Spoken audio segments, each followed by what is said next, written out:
Welcome to another Mr. Paul video. Today in this lesson, we will be discussing 13.1, the volume of a cylinder. Well, what is volume and what is a cylinder? Let's think of volume and cylinder separately first. And so we kind of understand what we're looking for. I want you to think of two separate shapes, okay? Probably commonly known. If I was to say that this was a shape, you would identify that as a square. A square is in two dimensions, right? The two dimensions are length and width. A square has a component that is both long and wide. A cube is a lot like a square, except for it is 3D, which means it has an extra dimension, one extra dimension. So the length and the width is the same length and width here. You can think of this bottom as a square, similar to this. But if you were to stack several squares on top of each other, you'll come up with this term called height. Okay? Height is basically like taking several of these two-dimensional figures and stacking them on top of each other. Now, we have special words in math to deal with the distance around the outside of a shape. So, for example, in 2D, the distance around the outside of the square, around the outside of this shape, is called the perimeter. So when you're asked what is the perimeter of the shape, they're basically asking what is the distance around the square. And to calculate it, you would just add up all the different sides and it would give you the distance around the square. When we're talking about the amount of space inside of a shape, meaning not the distance on the outside, but how much on the inside, how much can it hold on the inside? If it's talking about a 2D object, it's talking about area. Okay, the area. The area of a space in 2D is talking about how much it takes up. Okay? But when we go to 3 dimensions, meaning we have this extra component, we don't use perimeter and area. We instead have new words to dealing with that extra dimension. When we're talking about the distance around the outside of a shape, it's called surface area. And basically what that means is instead of just adding the same square sides, this side, this side, this side, you'll notice that this cube has faces, okay? So in 2 dimensions, the face is actually just one length of a side. But when dealing with a cube, the distance around the outside is everything that you see on the front. As far as the shapes in the front, the side, the top, the back, the bottom, and the other side. You're thinking of adding all of the faces together, okay? It's not just the side, it's all of the side, right? Because there's depth to it. And this is known as surface area. The amount of space inside of the shape is called volume. Okay? And this is what we're going to be focusing on in this video and in the next videos. Is finding the volume of different shapes. Now, remember, volume has to do with 3D objects, and it's the amount of space inside of a shape. So in this cube, basically, if I was to fill it with water, I would be wondering, how much water can I put in there? And that would be to calculate its volume. How much water could it hold? Okay, well, what is a cylinder? Okay, and I'm going to create a picture of a cylinder. Okay, a cylinder, if you're going to create it, it looks like an oval at the top, like this. And then you could draw lines coming directly down from the left and the right-hand side.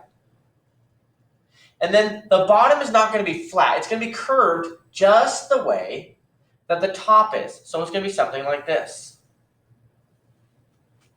Okay?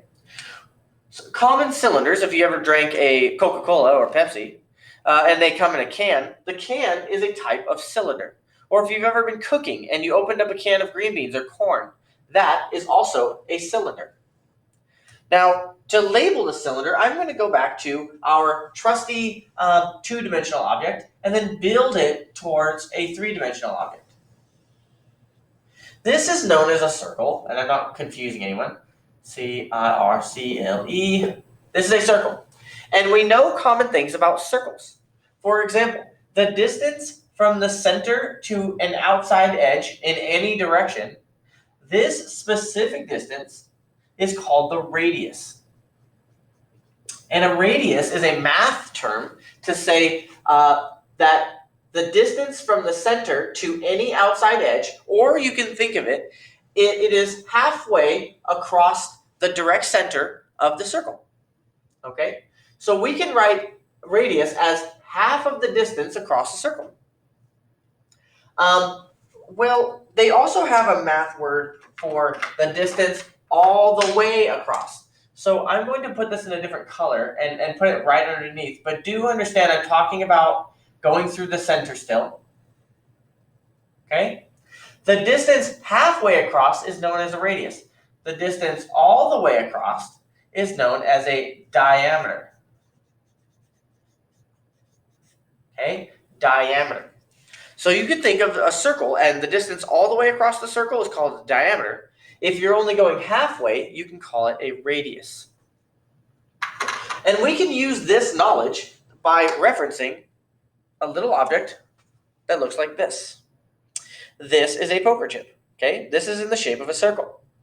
You'll notice that it has negligible depth, right? There's no depth to it, but it's flat, just like the same way that a circle would be. And if you want to measure the distance all the way across, you would be measuring its diameter. If you want to measure halfway across, you'd be measuring its radius. Now, there's something special about a circle, a poker chip, okay? If I was to take a poker chip and then combine a second poker chip with it, okay? You'll notice that on the top, I still have the circle. But now that I've added a poker chip, it's a little bit thicker. And if I was to take another poker chip, it would still be a circle on top, but now it's getting a little bit thicker. I'm going to continue this process by placing several circles on top of each other. Okay, the top is still a circle, but now it's got depth to it. It's now taller. Okay, I'm going to add a few more. Okay, and pinch them together so they stay together. If I add enough circles together, you'll notice that there is still a circle on top, but now there is a depth to it, okay? Now, if you look at the picture and compare it to the shape that we drew, you'll notice that you can see that oval on top and that rounded edge on bottom. This is an example of a cylinder. Okay, this is an example of a cylinder. And we're going to be thinking of it as a bunch of circles stacked on top of each other. So in our picture, we could think of this cylinder as a circle with a bunch of circles that are stacked on top of each other.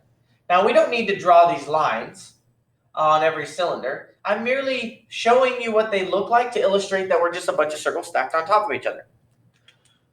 But if we want to understand some terminology about the cylinder, we can trust our knowledge of a circle because it's going to be the same because it's a stack of circles. So for example, this distance across the circle halfway would be the same distance here, starting from the center and going to an outside edge. Remember, the top is a circle.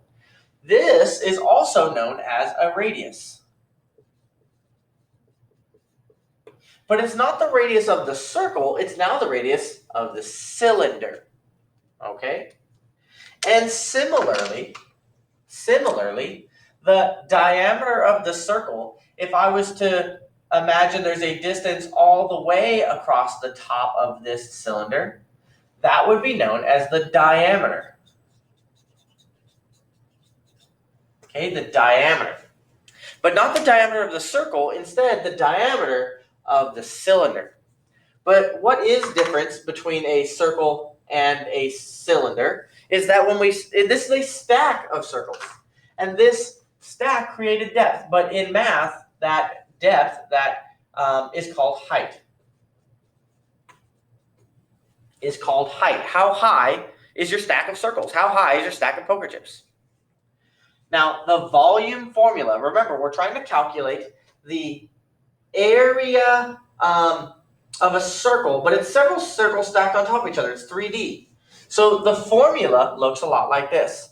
Now, I want to remind you that the area of a circle is pi r squared. This is the area of a circle. It's no surprise that when we're finding area of a 2D object, now we're doing in 3D, it's not going to be A equals, because we're not finding area, it's going to be volume.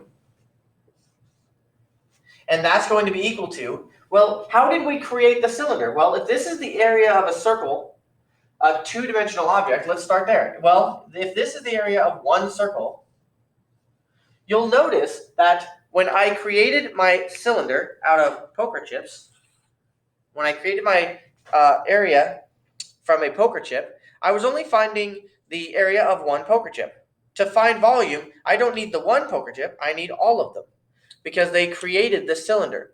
So if I was to add up how many poker chips I used, that would be my height. So in this particular example, 1, 2, 3, 4, 5, 6, 7, 8, 9, 10, 11, 12, 13, 14, and 15. I added 15 poker chips together. If I used 10 poker chips, I would take the circle and multiply it by 10 because I used 10 poker chips. If I used 15, I would take the area of a circle and then multiply it by 15 because I used 15 poker chips. In general, I'm taking the circle and multiplying it by how many poker chips I used. And the height is basically how many poker chips I used. But instead of just saying 15, I want it for all of them. So I'm going to replace the 15 with H. Remember that V is volume. Okay? Pi is just the symbol for a number. The number is approximated as 3.14. R stands for radius, and H stands for height. In the next video, we will be doing several examples of calculating exactly how to find volume if given a radius, a height, a diameter. What about pi? We'll be discussing all of that in the next video. This video was just to describe what is volume and how is the cylinder created. That's it for today's video. Look to the next video for the examples on how to calculate more volume. Peace.